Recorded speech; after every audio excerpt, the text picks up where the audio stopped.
नमस्कार, रेसिपी कट्ट्यावर तुमचं खूप खूप स्वागत। तर आज बराच पाऊस लागतोय, तर पावसातून कसं भजी खायची खूप मन करतं किंवा आपण कांदा भजी, बटाटा भजी, मक्याची भजी पण आपण आपल्या चॅनलवर टाकलेली आहेच। कसं आहे ना की पाऊस पडला की तेलकट खाण्याची खूप म्हणजे अशी गरमागरम खाण्याची खूप इच्छा होते। तर तसंच आज एक आपण ब्रेड पकोडे म्हणून एक नवीन रेसिपी आपल्या चॅनलवर टाकणार आहोत। तर त्याच्यासाठी लागणारे जे साहित्य आहे ते आता आपण बघून घेऊया। हे ब्रेड आहेत, 6 ब्रेड घेतले, म्हणजे 6 ब्रेडचे ना बरेच पकोडे होतील आपले। ओके। आणि हे बटाटे आहेत, मोठे बटाटे घेतले, त्याचे आपल्याला चांगले असे बारीक एकदम करून घ्यायचे, ते बघा स्मॅश करून। हां, असे व्यवस्थित शिजवायचे। जरा मीडियमच मोठेच बटाटे घेतलेले 2। ओके। छोटे छोटे नाही घेतलेले, मोठेच घेतलेले। हे आपल्याला भाजीसाठी वापरायचे बटाटे। असे आपण एकदम त्याचा एकजीव करून घ्यायचा असं।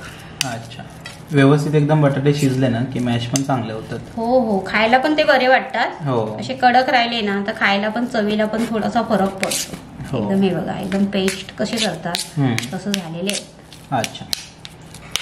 आणि कोथिंबीर आहे, कोथिंबीर कापून घेतले आपल्याला भाजीत टाकण्यासाठी। मीठ आहे, अच्छा, एक अर्धा चम्मच मीठ आहे, पाव चम्मच हळद आहे, अच्छा, आणि थोडी राई घेतली, पाव चम्मच भर, आणि जिरं घेतलंय हे फोडणीसाठी। हे पण अर्धा चम्मचच जिरं आहे, अच्छा, आणि कढीपत्ता घेतलाय। ओके। आणि हे लसूण घेतलेत, 5 पाकळ्या लसूण आहेत, आणि आलं आहे, अच्छा, मिरच्या। ओके। हे आपल्याला वाटण करून घ्यायचं याचं। बरं। आणि हे लिंबू वरून टाकायचंय, आणि हे वाटीभर बेसन आहे। अच्छा, हा, पूर्ण हे साहित्य आहे। तर पहिलं काय करायचं आपल्याला पहिलं ना याचं वाटण करून घेऊया। मिरच्या, आलं, लसूण। हो हो हो, मिरच्या आहेत छोट्या छोट्या घेतल्यात, 5 मिरच्या घेतल्यात छोट्या छोट्या, त्याच्या तोडून घ्यायच्या। ओके। छोट्या मिरच्या असतात ना तर जरा कमी तिखट असतात, म्हणून मी 5 घेतल्यात 2 बटाट्याला। अच्छा, फोडून टाकल्यावर कसं मिरच्या उडणार पण नाही। हो हो, आणि या बारीक बारीक मिरच्या असतात ना त्या अशा वाटल्या पण लगेच जातात। हो, जाडी मिरच्याच्या बिया पण भरपूर असतात आणि वाटल्या पण लगेच जात नाही। त्याच्यात आलं टाकूया, ते पण वाटून घेऊया। एक आपल्याला जाडसरच वाटायचंय। अच्छा,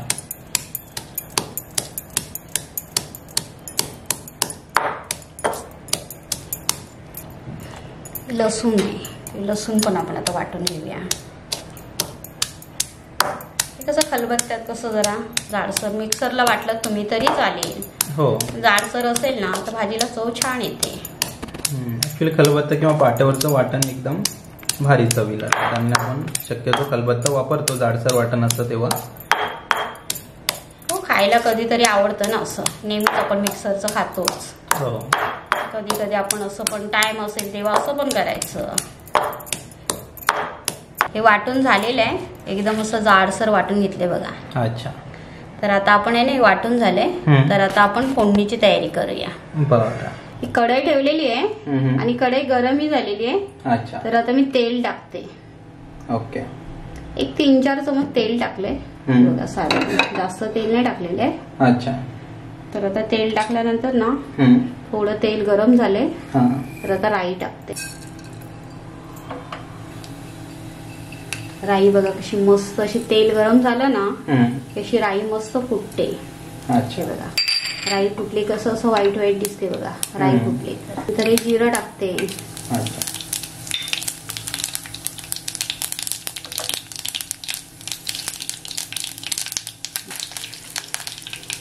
आणि हे वाटण केलेलं ना ते टाक। अच्छा, एकदम झटपट भाजी,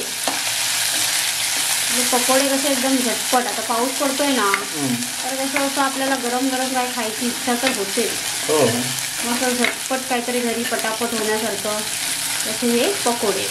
अच्छा, स्लो गॅसवरती शक्यतो सर्व करायचं। हो, फोडणीचं कसं स्लो गॅसवर केलंच ना तर फोडणी कशी करपत नाही। हो, आणि स्मेल पण छान येतो फोडणीला असा। आता याच्यात ना हळद टाकते। ओके, आणि मीठ। अच्छा, तर हे सर्व व्यवस्थित मिक्स करून घ्यायचं। हे मिक्स झाल्यानंतर ना ह्याच्यात आपल्याला बटाटे टाकायचे। मॅश केलेले जे बटाटे आहेत ना ते टाकूया।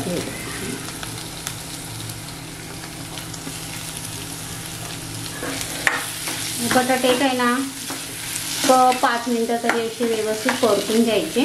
अच्छा. ते पण स्लो गॅसवरच घ्यायची, नाही तर फास्ट गॅस केला ना तर कसं करपण्याची शक्यता असते, म्हणून स्लो गॅसवरच घ्यायचं. ही बघा भाजी तयार झाली. हे बघा मस्त भाजी झालेली आहे बघा. अच्छा. तर आता आहे ना आपण ह्याच्यात आहे ना लिंबू टाकूया. ओके. हे अर्धा लिंबू घेतलेलं आणि बिया काढून घेतलेल्या लिंबाच्या. अच्छा. हे लिंबू टाकल्यावर एकच मिनिट परतायचं. ओके. लिंबू टाकल्याने जास्त टाइम परतलात ना तर कसं आहे ना थोडा आंबटपणा जास्त येतो, म्हणून एकच मिनिट असं परतलेलं आहे. आता गॅस बंद करून टाकते. ओके. आणि ही भाजी आहे ना आपण काढून घेऊया. बरं. हे बघा मस्त झालंय बघा. एकदम भारी झालेली आहे. हो. स्मेल पण एकदम मस्त येतोय असा. तर आता आहे ना ह्याच्यात आपण आहे ना कोथिंबीर टाकून घेऊया.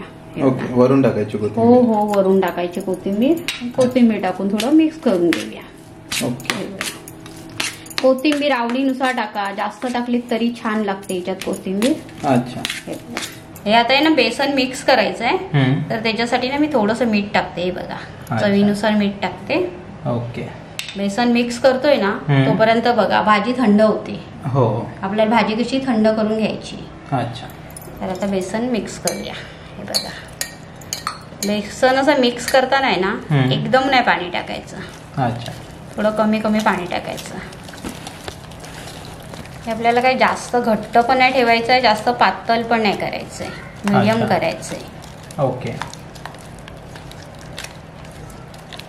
मग त्याच्यात कसं बुडून आपल्याला परत फ्राय करायचे, त्याप्रमाणेच थोडं पातळ करायचं.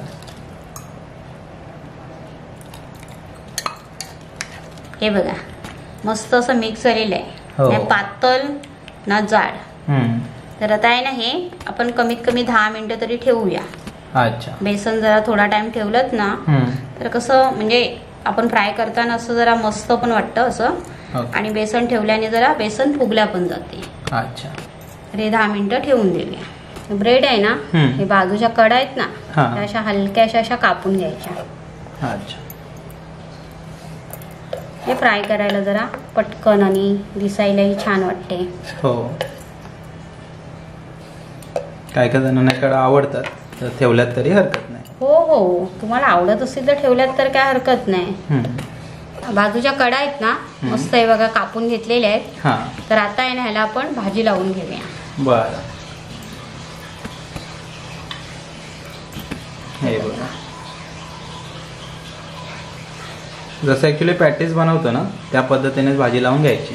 हो तुम्हाला जशी आवडत असेल भाजी, जास्त आवडत असेल तर थोडी जास्त लावलीत ना तरी हरकत नाही.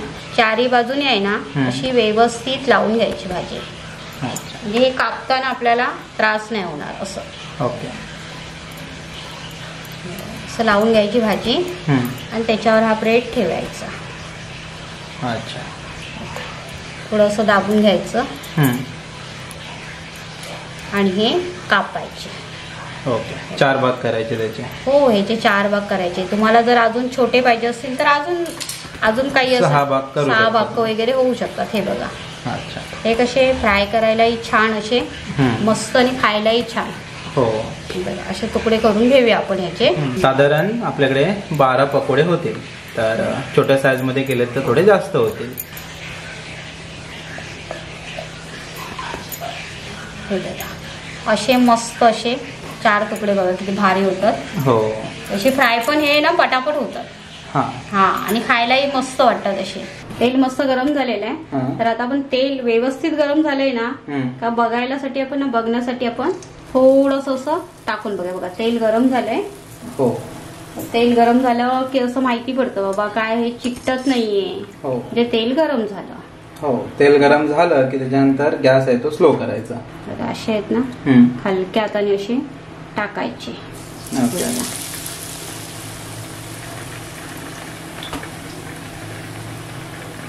ह्याला 4ही बाजूने आहे ना बेसन व्यवस्थित लागलं गेलं ना की फ्राय पण छान होतात. असे उलटे सुलटे फिरून घ्यायचे आणि टाकायचे असे अलगद तेलात टाकायचे. हो. सोडताना एकदम हलक्या हाताने प्रेमाने सोडायचे. हो हो.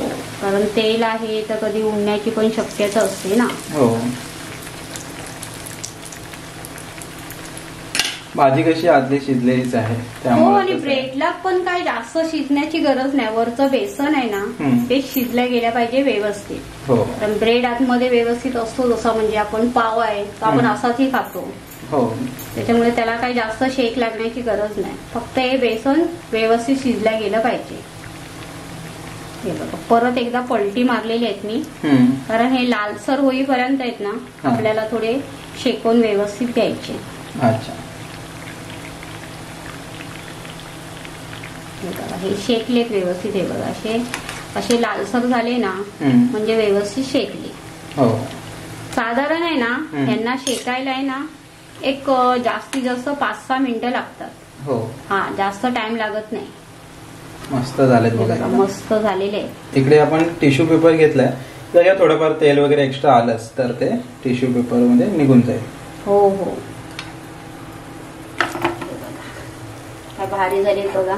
हो, मस्त झाले.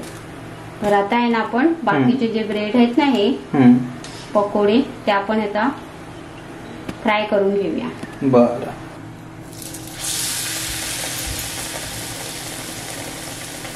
एकदा काय ते तेल गरम झालं ना हे एकदम पटापट होतात, टाइम लागत नाही.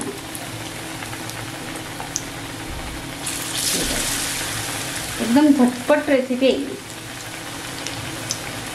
हो, आणि कसं आहे पकोडे म्हटलं की सगळ्यांनाच आवडतं. हो, पावसातून कसं आपल्याला खूप काही असं गरम गरम खायची खूप इच्छा होते. हो, तर एकदम पटकन अशी ही रेसिपी होण्यासारखी आहे. मस्त एकदम असे बघा आपले पकोडे तयार झालेले आहेत. हो. तर त्याच्यावर ही सुकी चटणी खोबऱ्याची आणि हा सॉस. अच्छा. मग खायला कसं याच्यावर खूप छान लागते. पकोडे खायला तयार. अशा प्रकारे ना ब्रेड पकोडे आहेत ना मस्त तयार झालेले आहेत. तर तुम्ही करून बघा आणि आम्हाला कमेंट करून नक्की सांगा कसे झालेत ते. धन्यवाद.